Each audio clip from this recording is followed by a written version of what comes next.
where are all the deep state bureaucrats going right now? Do you think all of like the swamp rats in Washington, D.C. are just like jumping ship, right? It's like a burning fire, so they're just jumping ship. No. In fact, the swamp rats are staying put, and they are actively trying to undermine President Trump. This is a bombshell story today by the Washington Times.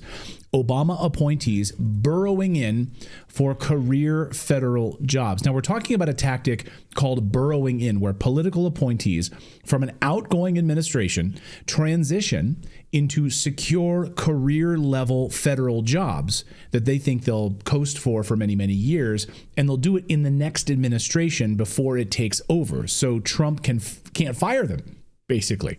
That's the strategy here.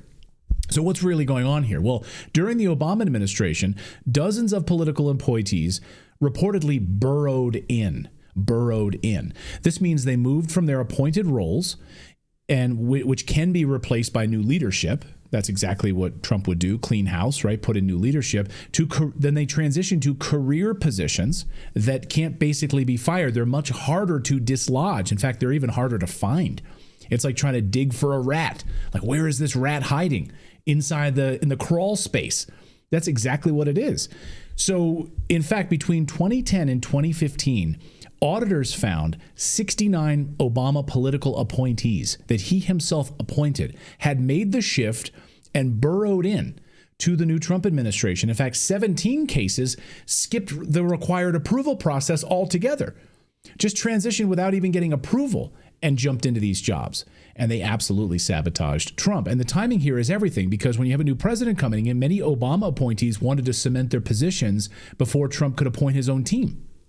I don't really understand the years, because Trump was not in power between 2010 and 2015. So how can that audit have shown people staying in the Trump administration from Obama when Trump wasn't? Well, Trump came in 2016. Came after. Okay. Right. Okay. The audit came afterwards, and they discovered that these people saw the writing on the wall and made this transition into permanent placements inside the Trump administration. Okay. So they did this to themselves in that time, and the audit happened during the Trump administration. Gotcha. And the timing here is everything, right? So Trump is coming in. Many Obama appointees want to sort of cement their positions here inside the Trump administration, and before he can even appoint anybody. Republicans on Capitol Hill saw this issue. Senator Ron Johnson, specifically from Wisconsin, chair of the Homeland Security and Governmental Affairs Committee, he demanded weekly reports. He wanted to know, like, where are these people hiding on any Obama appointees that tried to burrow in? Like, he's like, you need to report to us weekly. That's how they were able to find this as the administration wound down. And he knew that this was up. He saw this happening as the transition was happening. Obama burrowers nearly destroyed the Trump administration the first time around. He cataloged hundreds of leaks. So you think, oh, well, what's the big deal here?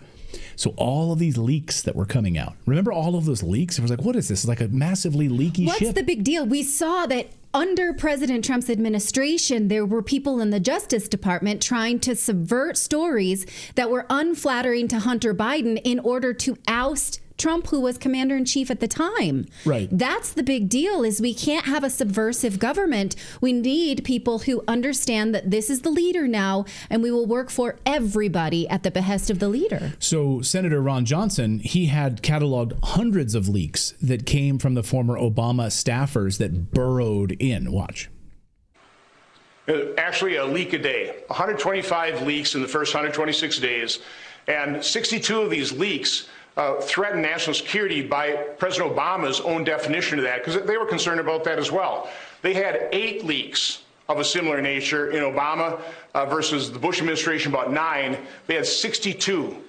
President Trump had 62 that threatened national security. It was completely out of control. And you know who knows who leaked this information and what was falsely leaked to them? The news media. It was leaked to 18 different outlets, and I haven't seen too much investigation reporting or investigatory reporting from the media in terms of how they were either duped or complicit in this corruption of the transition process. Yeah.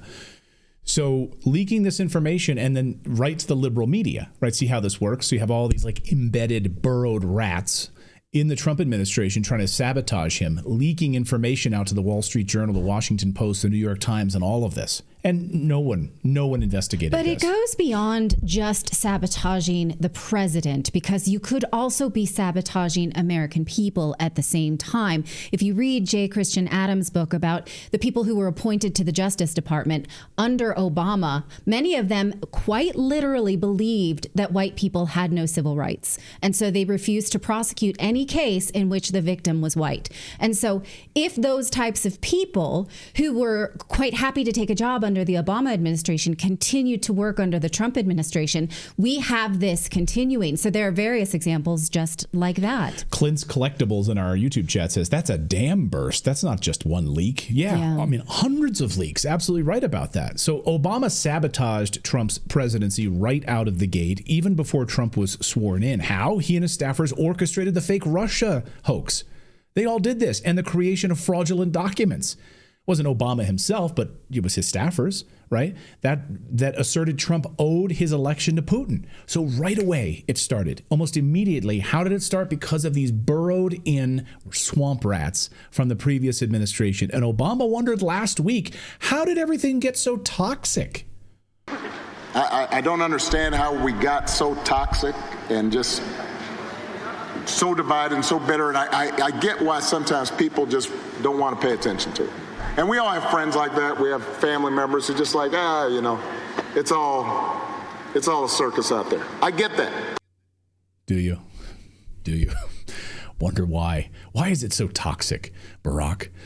This wasn't just a few folks looking for a job security, by the way. It was part of a larger pattern of sabotage. Congress wasn't thrilled, and for good reason. Homeland Security alone saw 9 such conversions, and Republican leaders like Michael McCall from Texas were quick to call it out at the time, saying the new president has a right to shape his own administration.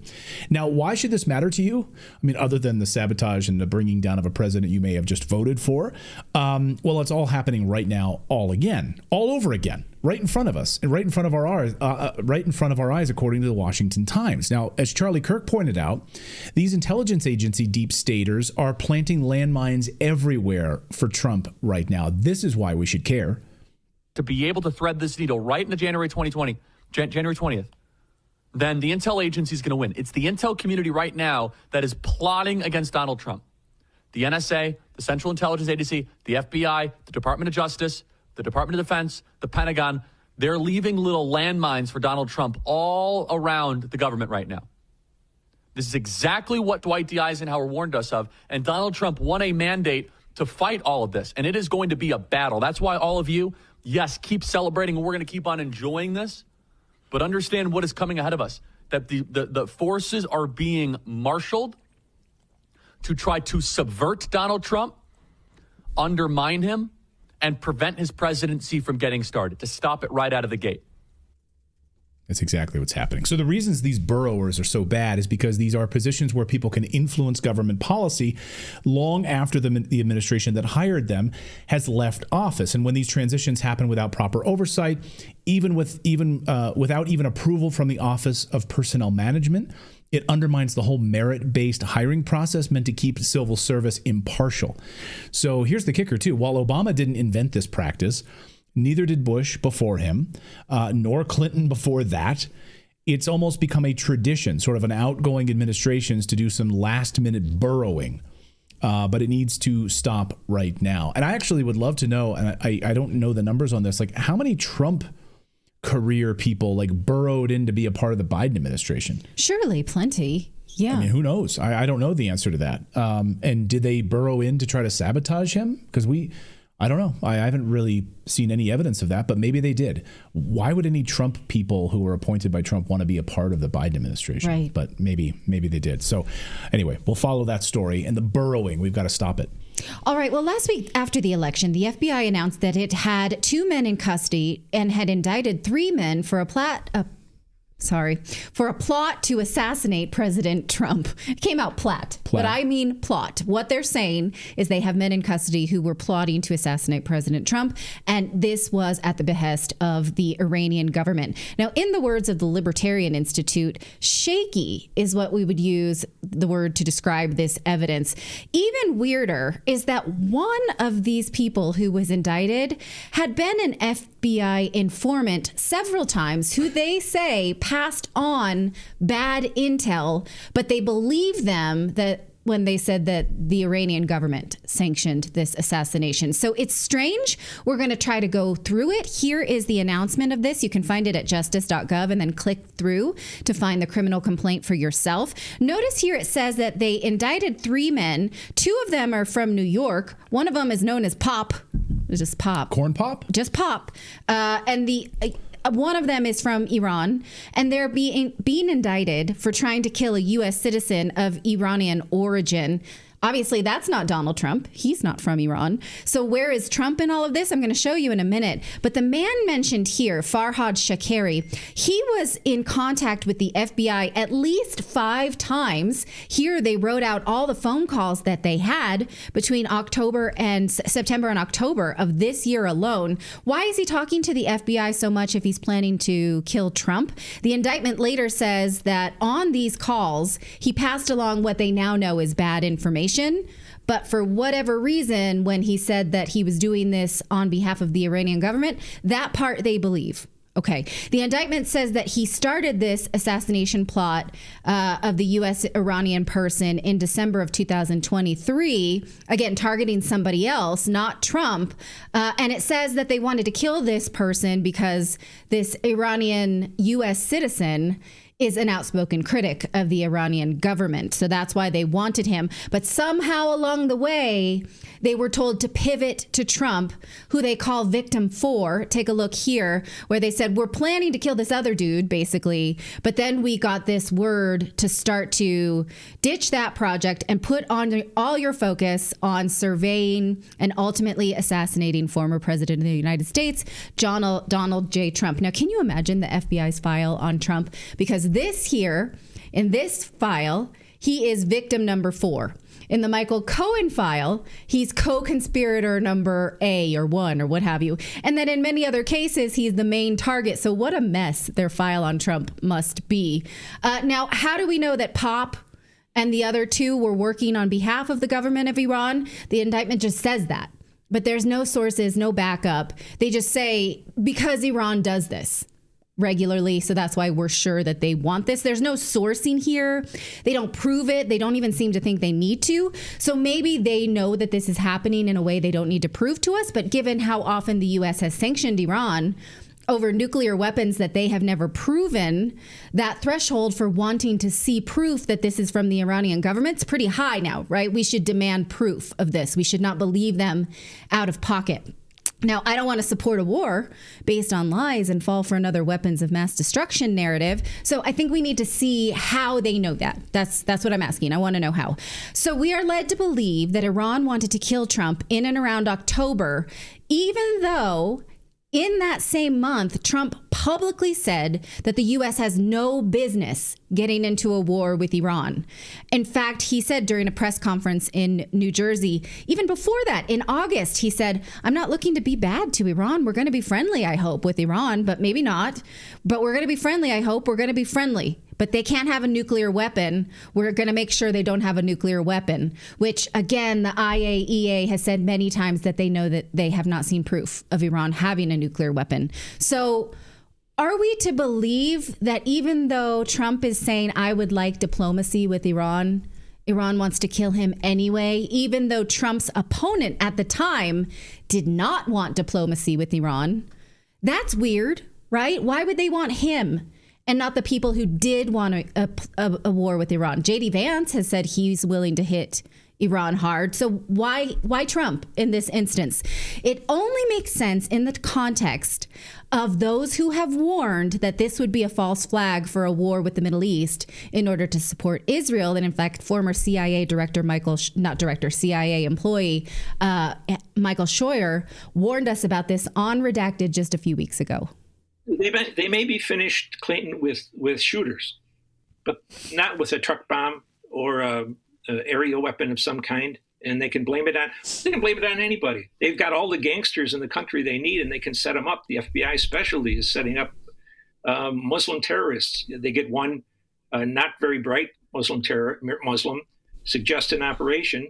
He goes out and gets some dumber Muslims And then at the last moment, the FBI picks him up and calls it a victory against terrorism. So there's lots of other options out there. And it depends on how many people they're willing to kill as to what option. Right now, they seem focused just on him. But if it's his family, if it's his children, if it's a bunch of people who just work for him, I think there's no hesitation on the part of the Democrats to preserve what they have to killing more than one person. Okay, that does seem a lot like what happened here. The FBI had this guy, Shakari. He, by the way, had been in prison in the U.S. for 14 years for robbery, and then they deported him to Iran in 2008. And then he went back to Iran, and we're led to believe that it was there he picked up this assignment to kill some other Iranian U.S. citizens and then pivot to President Trump. And then somehow was working through his surrogates in New York. The FBI does acknowledge that this guy gave them bad information all along, but they somehow believe him when he says that he's working for the Iranian government. It is all very much like the hypothetical that Michael Shore just laid out. So read it for yourself and let us know. Do you think that this is a flag in order to get us to support a war with Iran? Or is there something here that I didn't see? I welcome your comments very much. If you suffer from daily pain, I need you to listen to this message very carefully. What we know about pain relief is changing forever. As we age, aches and pains are normal, and we're all searching for effective ways to relieve pain without side effects and addiction. Let's be frank, we've all seen the horrors of the opioid crisis. You may even be affected personally. Your family might know someone that has been affected by this. That's where a pioneering medical scientist comes in, Clint Winters. You may have seen the world-renowned health expert featured in the national media. He's unveiled a natural pain reliever that has taken the world by storm. And I'm talking about Conolidine, the 100% drug-free way to get full-body pain relief without dangerous pills. As you read this right now, Conolidine has become the go-to pain reliever for over 1 million Americans, hundreds of professional athletes. It was even named as the UFC's #1 official pain reliever for the UFC. Right now, you guys can try it. Go to trycono.com/redacted, and you're going to get it for less than $1 per day. You can access the only Conolidine product in the world for less than $1 per day. Clint has provided this special link for you guys. You can guys get this special discount. Just go to trycono.com/redacted. I see a bunch of people in the chat who've already ordered this. Give it a shot. If you suffer from chronic pain, you don't want to have that addiction from drugs, try cono.com/redacted, the 100% drug-free Conolidine. Try it for less than $1 a day. Well, we got some big breaking news here just moments ago. We have a new head of the Department of Health and Human Services. And this is absolutely shocking to nobody. It is RFK Jr. will head up. I mean, this is like unbelievable that he is going to head up Department of Health and Human Services. Yes. Oh, I got chills just thinking about it. So he'll be in charge of overseeing programs like Medicare, Medicaid, the Children's Health Insurance Program, all sorts of mental health issues, child abuse, domestic violence, early childhood development, maternal and infant health, all under this, healthcare privacy laws, social services. Yes, this is a cabinet-level government department that promotes the health and well-being of all Americans. So the MAHA movement, Make America Healthy Again. America's the fattest country in the world. It's not. Did Mexico beat us again? No, it's a Pacific Island country. Oh, okay. So is it Samoa? So we always go back and forth. Usually, United States goes back and forth with Mexico to be the unhealthiest country in the world. Like we go back and forth like every few years. Well, unhealthy is different, but fattest, we're not. We do have some competition. But anyway, this is exciting. So, and it's over. This also, he will be in charge of the CDC and the FDA. Can you effing believe it? I cannot. Have you seen the song that comes to mind? I got chills, they're multiplying. Yeah. Have you seen those memes where it's RFK Jr. walking into the CDC with the bat from Negan? Negan from the Walking Dead. Walking Dead. Like, okay, you effers. I mean, yesterday here on the show. Stop making people sick. Just yesterday here on the show, we did a whole deep dive report about the quarantine camps that the CDC was planning to separate families and shove people in quarantine camps across the United States. And just think think about the rampant like collusion with big pharma for the FDA, pushing all of these vaccines on Americans right now without any trials, without any testing. Yes. You know, and I know the liberal media is going to be like, you know, go all over it. He's an anti-vaxxer. Oh, go stock up on your vaccines then. Go do that then. I don't care. Do it if you want to. So all the liberal tears that are out there right now, yeah, go and pick up, just get 10 years worth of COVID vaccines. Yeah. And see how that works out for you. So this is unbelievable. Breaking news, yes. Robert F. Kennedy Jr. is now going to head up Department of who gave us that comment. Maha. That's right. This is the movement. Make America healthy again. That was, I mean, I think that is a big part of why people voted, is this faith in independent thinkers like RFK Jr. and Tulsi Gabbard, and this promise to, you know, break down the things we're suspicious about from government. That is a lot of why Trump got this vote. And so, well, and did we talk about yesterday on the show or not the numbers? I mean, 86% of RFK's voters voted for Trump. Wow. When he bowed out and he asked his voters to come over to vote for Trump, 86%. And we saw when he bowed out, he was holding 5% of the vote. 10%. Are you sure? Yeah. The numbers were as high as 10%. In some states? In some states, yeah, in some states. But yeah, I don't know about the federal number, but overall in some very swing states specifically, 10%. Yeah. So if you think about how, you know, devastating that was for Democrats, unbelievable. And Tulsi Gabbard, of course, head of the DNI. So, you know, some really good signs here, at least in the cabinet level on those guys. Okay. Well, if you were fired for refusing to get a COVID vaccine, you might want to talk to a lawyer and lawyer up, because a jury has just awarded $12 million to a woman who was fired for refusing to take the jab. A Michigan jury has done this, sent a powerful message to companies across the country. They awarded $12 million to Lisa Domsky, a former employee at Blue Cross Blue Shield of Michigan, who says she was fired because she refused to get the jab on religious grounds. That's right, $12 million, including $10 million in punitive damages.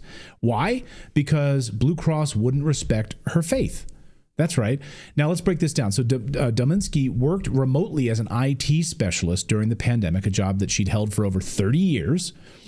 3 decades. So here's someone with a long, solid career working from home, posing no physical risk to her coworkers, right? Why does she have to get a jab at home? What the hell?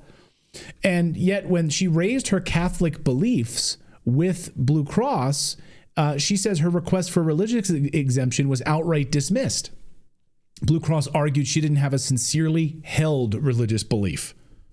Really? Think about that for a moment. A company trying to judge the sincerity of an individual's faith, right? They're like, well, we're gonna test this out here. How strong is your faith? We don't think it's sincerely held. So you're gonna have to get the COVID jab. So when did corporate America start to play the role of religious authority? It's fascinating. This isn't just a local story, though, because the case represents a much larger national issue. Millions of Americans felt the same thing, of course, when mandates swept through workplaces in 2021 and 2022. People who had strong beliefs, whether religious or otherwise, it didn't really matter. Medical, personal. Who are you to tell me that I have to put something in my body? Were often told to fall in line or they would lose their jobs. And what's more troubling, Blue Cross Blue Shield's response in the court filings is actually pretty stunning when you read it. The company denied discrimination, and they said that Domsky's beliefs weren't sincere. So how the F do they know? What? Sincere? Yeah, that's... no, it wasn't discrimination. We just didn't believe the sincerity of her Catholic faith. Do they go through all Catholics and give them a grade? Apparently. Okay. No, of course they didn't. Like, did they talk to God? Like, where did they get that information? Yeah, God, we want to check up on this employee named Lisa. Can you verify the temerity of her religious beliefs? Does she go to mass on Saturday nights at midnight? Anyway, so they're even considering an appeal right now after they lost. For many Americans, of course, mandates weren't just about health. They became an overreach, a violation of deeply held principles, beliefs, a violation of our freedoms. I mean, look at the freaking trucker convoy in Canada, for crying out loud. That's what this was all about. And this verdict could send shockwaves, and it could open doors for hundreds of thousands of these kinds of lawsuits, and I am there for it. I would love to see this. So lawyer up if this happened to you. And by the way, coming up in a little bit here on the show, we do have a story with a pilot who worked for Airbus. And we're going to interview Tim McAdams because his story is heartbreaking. He was mandated, that he had to, as a helicopter pilot for Airbus, he had to get a COVID vaccine. And it destroyed his life. And we're going to talk with Tim coming up here in just a little bit. I think, yes, I'm here for it. And I want these people to be paid out. But we have to acknowledge that that is going to hurt all of us because insurance premiums will go up as these insurance companies have to pay out these lawsuits. They will charge us for it. And so it's not, it's victorious for some, but not for all of us. So we can't ignore that we're going to have to pay for our own government's mistakes. I'm sorry to be a downer there, but can't let that one go. Well, that's how it usually is, right? That I'm a downer? Yeah, you're a downer, but also that you're accurate in this. No, I'm saying. You want to go? I'm saying that's how it usually is. Higher than medium. The government energy today. The government. Okay. I'm saying that the government, we end up having to foot the bill for the government's mistakes. Okay. Yes. Not that Natalie's usually a downer. You're not a he downer. Did not mean that. Not a downer at all. Right? Okay. Let's talk about war funding since I'm such a party animal. Just a few minutes ago, Secretary of State Antony Blinken dropped this hammer on Trump. He announced during his trip to Brussels in order to speak with other European leaders about how to continue funding the war in Ukraine, that until Trump takes office, the Biden administration would sink every dollar we have at our disposal into Ukraine until Biden leaves office. Watch. As we're working to make sure that Ukraine has what it needs to effectively defend itself, the United States continues to step up.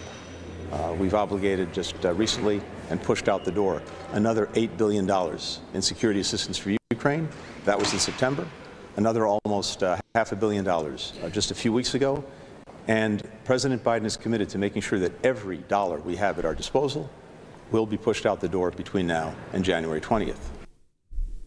Okay, so you might be thinking, we don't have a whole lot of dollars. In fact, we got a lot of problems inside the United States. And also, that's a little tone deaf, dude, given the fact that most of us voted specifically for this not to happen. Glenn Greenwald put it this way: voters, I'm angry that we can't buy food, have no health insurance. Our communities are crumbling. Our neighbors are dying of overdose. We can't afford prescriptions. We have no jobs that pay a living wage. The Biden administration, we're going to use every dollar for this war that nobody wants. And what extra dollars do we have? Well, where would we get them, you wonder, given that we have such a high federal deficit? Where are these dollars sitting? That every extra dollar, where are the extra dollars?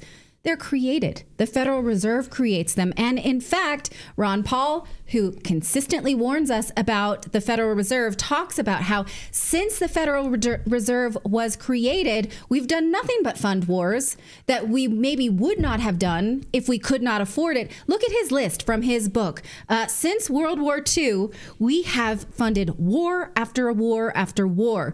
Look at the list. So not just World War II, but then after that, the Cold War, the Korean War, the Bay of Pigs, invasion of the Dominican Republic, Vietnam, endless involvement in the Middle East, in addition to wars in Nicaragua, Salvador, Bosnia, Haiti, wars around the war on terror, every crisis since 9/11, all of this can be contributed to monetary expansion. So we should keep this in mind. Funding for the war in Ukraine is not just immoral because Ukraine is the bad guys. I think we've proven that without a doubt, but also it will deflate our dollars. That means we create more dollars, we send it abroad, your house, your savings will be worth much less. We've seen that happening, and unfortunately, because that's treasonous of the Biden administration, they're going to do it as much as they can, cause as much damage until January 20th when Trump stops it, which I hope he will, because that was his campaign promise.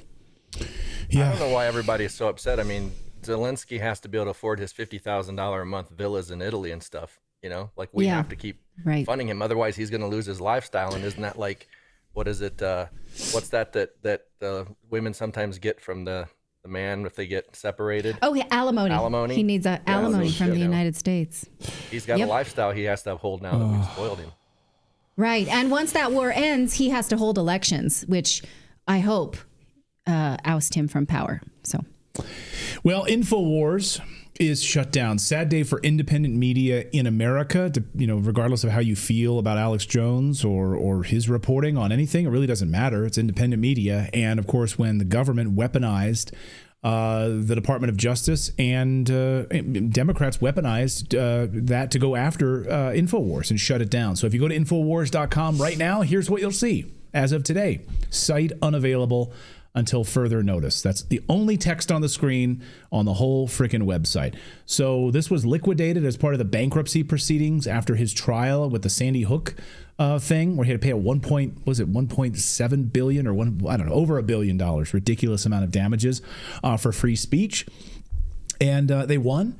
It's unbelievable, really. And so here's Alex Jones posting about who actually bought it when he learned about it in 15 minutes prior to this. Watch. Ladies and gentlemen, it is 7:50 right now. I'm about to upload this to X. I just got word 15 minutes ago that my lawyers and folks met with the U.S. trustee over our bankruptcy this morning, and they said they're shutting us down even without a court order this morning. The Connecticut Democrats with the Onion newspaper bought us. They asked, did they outbid? They said, well, it was competitive. So they changed all the bidding rules, made it secret 2 days ago. I had a bad feeling. I told you that. And just like they tried to shut us down back in late May without a court order, they're supposed to have a court order. There's going to be injunctions filed. I'm about to go live out of Harrison's American Journal studio. I don't know what's going to happen, but I'm going to be here until they come in here and turn the lights off. I'm going to say, where's your court order? So this is all going down right now. They want to silence the American people, but we're not going to be silenced. Be sure and follow me at the Alex Jones Network at AJN Live on X right now. They're filed in court to take real Alex Jones away. That's totally unconstitutional. The judge already said no, so they filed in other courts. So the live feed going up by the time you see this at AJN Live and at Real Alex Jones right now. Share this everywhere. This is a total attack on free speech. The deep state is completely out of control. So, yeah, the Onion buys Infowars. I mean, the Onion, and their plan is to turn this into a parody website where they will basically make fun of online content creators. So I guess the Onion is going to try to be funny again, which they haven't been for years, and they're going to now go after conservative online commentators and do a parody account. Okay. That's going to go great. $1.7 billion. I mean, I don't think we have time, but if you want to look at whether or not Alex Jones got a fair trial, I would suggest right. Viva Free is a good one to go through his actual court cases. He's done a lot of great work on this. So, you should be afraid that the federal government was been able to weaponize its Justice Department to go after someone for their opinion. Okay, speaking of... Yeah. Who owns the Onion if they have that kind of money? Like I haven't heard from them for years. Are they owned by a bigger? Well, someone in the chat said it didn't go to the highest bidder. Yeah, there's backers. So it was a front company. Basically, the Onion is just a front for it. Yeah. So yeah, I think the family members for the Sandy Hook, the people that sued him, were part of the backers, from what I understand. Okay. So then I guess they bid. Then they get it, I guess. Yeah. I don't know. So they were billionaires? Right. Yeah, apparently. Cyber criminals targeting people and businesses by exploiting vulnerabilities in everyday tools that we use, like email, social media messengers, free cloud storage, as well as weak passwords. In fact, in the last couple of months, there have been 2 major breaches that probably affected you. There was the breach at AT&T, which exposed all of those text message logs, and it affected every AT&T customer. Also, what about the National Public Data breach for Social Security numbers? Yeah, the Social Security Administration admitted that. So that's where the people at Bunker are helping you. It's an affordable, all-in-one app protecting you against identity theft, cybercrime, and surveillance. And guess what? You can get your Bunker application for $12 annually. That's right. Why pay several different apps when you can get yourself for $12 annually protected with Bunker? Right now, you can use the code Redacted to get your first year for free. Just go to bunker.life and use the code Redacted. You can download it on the iOS App Store or on the Google Play Store, and you get, just by using that code Redacted, you get your first year for free. So our thanks to them for supporting the show. Okay. Another way that liberals are coping with the Trump election is not just shaving their heads or going on a sex strike, but also they're planning to seduce conservative men in order to break up their marriages. So the way they're thinking is that if I can get a man to be so addicted to this body, then I can make him vote the way I want to because his MAGA wife was not able to because I have the sexual power. That's what they're thinking. Watch this chick explain it. If you're a conservative woman, here's how I'm going to fix your life, okay? So you just got married to your husband. Your husband is blatant, just redneck garbage. You like him, though. For some reason, something there is clicking. I'm going to seduce your husband. I'm going to look him in the eye, and I'm going to explain to him that nobody has ever made me feel the way he has. And I'm younger than you, conservative woman that married him. And I'm going to start, explaining that I'm just so fun, and I like doing fun. Because you're probably married and you can't do fun. And then once I do that, and I implement your marriage arc, he's gonna cause some irrational feelings, which is going to establish itself in your marriage problems. And then you're gonna be like, why am I doing this for a man? This is where we get ya, because then you're like, why am I supporting a guy that isn't doing anything for me? There you go. Great. Ooh, okay. Watch out for her. Yeah. I mean, we're not a MAGA marriage. We're independents. Yeah. Yeah. But if he's able to be seduced by someone like that, he wasn't really worth keeping. But girl, a few things. I was tempted. Yeah, I was really tempted there. Okay. Number one, if you think youth is your main currency, you're going to be really disappointed when you hit your 30s and 40s. So maybe you should read some books or invest in yourself in another way. Also, I thought this was the party of feminism. I thought we were so worried about women's rights and women's bodies but now we want them to be heartbroken and alone. We literally want to destroy other women. That is not the party of joy and women's rights. I don't think you like women at all, actually, if you're willing to do that. Here's another woman saying she broke up with her husband because of how he voted. Now she somehow is going to get back with him by sleeping with all his friends. Not sure why no one understands how I feel. You guys know that my husband turned Republican this term. I don't know why. I threw his ass out of the house. And I have to do more. I don't want to shave my head because that's going to hurt him. I'm going to look ugly. So I'm not doing that. I think I'm going to sleep with his friends. I think that's the only way. I think sleeping with his friends will do. What do you guys think? His liberal friends, of course.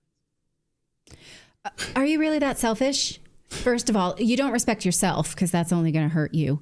Also, do those guys have relationships that you don't care about? You're so immature that you want to hurt the ladies? Yeah, because she said, I'm just going to go after the liberal friends. Right. Okay. Are they all single? Right. Or do you just not care? Like, I'm just going to go sleep with those friends. If their wives or girlfriends get hurt, so be it, because it's about my revenge for his vote. But I can't look ugly. I have to be constantly making him so sad that he's missing. I mean, they really think she thinks she is Barbie. Right? He's really hurting. Okay. It's not just marriages, though, that liberals want to break up. It's families, too. Here are liberals saying you don't even have to be around your family this Thanksgiving, because if you don't like how they voted, then that's a violence on yourself. You don't have to go. When you know someone voted that way, do you recommend, just from a psychological standpoint, being around them? We got the holidays coming up. So I love that you asked this question because, there is a push, I think just a societal norm that if somebody is your family, that they are entitled to your time. And I think the answer is absolutely not. So if you are going into a situation where you have family members, where you have close friends who have voted in ways that are against you, like what you said, against your livelihood, and it's completely fine to not be around those people and to tell them why. Okay, I've been racking my brain to think about, did Trump supporters punish their relatives when Trump lost in 2020? Did they have temper tantrums like this? Did they cancel accounts? Send me stuff, because I either don't recall or I did not observe it. I really want to know why this temper tantrum reaction is so prevalent. Again, back to the sex strike. Now, Whoopi Goldberg announced that she's joining in this sex strike. She's pretty excited about withholding her menopausal sexuality. Watch. This. We all came. I dare. Yeah, you didn't get here by yourself, man. You can't do this without us. Yeah. And if we don't let you, you don't get any. It's that simple. It's that simple. Okay, wow. I'm not being ageist. I'm pretty sure she's past menopause, but still wielding her sexuality as a weapon. Weaponizing your Eric in our chat says, I think I just barfed. Okay. Yeah. And remember these celebrities who said they'd leave the country if Trump was reelected? Well, they're sort of changing that to like, well, I'm not going to leave the country, but I'm going to leave X at least. Joy Reid has done it. She left today 1.9 million followers and she just canceled her account. Jamie Lee Curtis, she did the exact same thing. Account deactivated. She says just, God grant me the serenity to accept the things I can't change. But most of them are still here in the United States. They're just not on X because they hate Elon Musk for allowing free speech. Actress Eva Longoria, she left the country. She told Marie Claire, but not because of Trump. She left actually before the election. She said because the United States is so dystopic under the Biden-Harris administration. She said, whether it's the homelessness or the taxes, not that I want to shit on California, it's just this chapter in my life feels like it's done. So she's acknowledging that California is dystopic, but she's still stumped for Kamala Harris. So she felt like California is too messed up for her family, but she wanted the whole country to be like California. But the rest of celebrities, they're really dragging their feet on leaving. Here's one of my favorite TikTokers, Garden. She says they're just not leaving fast enough, and she feels like her vote for Trump did not count. Watch. You know what? I'm getting pissed off. It's been 72 hours since Trump been elected, and we are not getting what we voted for. We're not. And I'm pissed about it.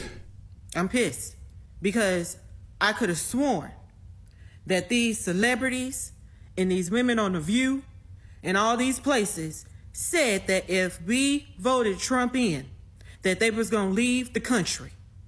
And now I saw that the View, they're showing up in black dresses just to mourn the president election, Trump being elected. That is not what y'all promised us. Y'all said that if we voted for Trump, that they will leave the country. And y'all ain't boarded a plane yet. And I'm getting frustrated. Trump, you got to do something about this, because I thought our vote was going to count. We did vote for that. That's what they not understanding. We voted for y'all to leave the country. And I thought that I would be seeing airlines being, filled up. Tickets would be hard to get because all the celebrities, all of Hollywood, all of these politicians, these journalists that said that if you get elected, that they was going to board the plane and leave. I can't no more. Our vote ain't counting already, y'all. I guess maybe I'll give them another week, but time is ticking. Get on the plane. All right. Okay. So go on then. Go. Well, here's my favorite post, my favorite X post of the day. Take a look at this. Dear real Donald Trump, I have an idea for the next director of the National Security Agency, the NSA. Wouldn't that be amazing? Yes. Wouldn't that be? Oh my God. If that happened, I would get a tattoo of the NSA on my butt cheek. I would shave my head and withhold sex from liberals. Okay. I don't know what I would do. That's unbelievable. Remember, this is recorded. This lives on forever. So these things you're saying, you're going to be held to account. That's all right. I got a lot of real estate on my butt cheeks. That's right. Okay. Yes. Sizable real estate.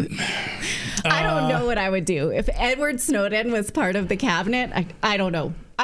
That would be unbelievable. He just walks back into the NSA. Yeah. It's like, all right, everyone, get out. Like, here we go. Get out. We're not spying on anybody. Oh, my gosh.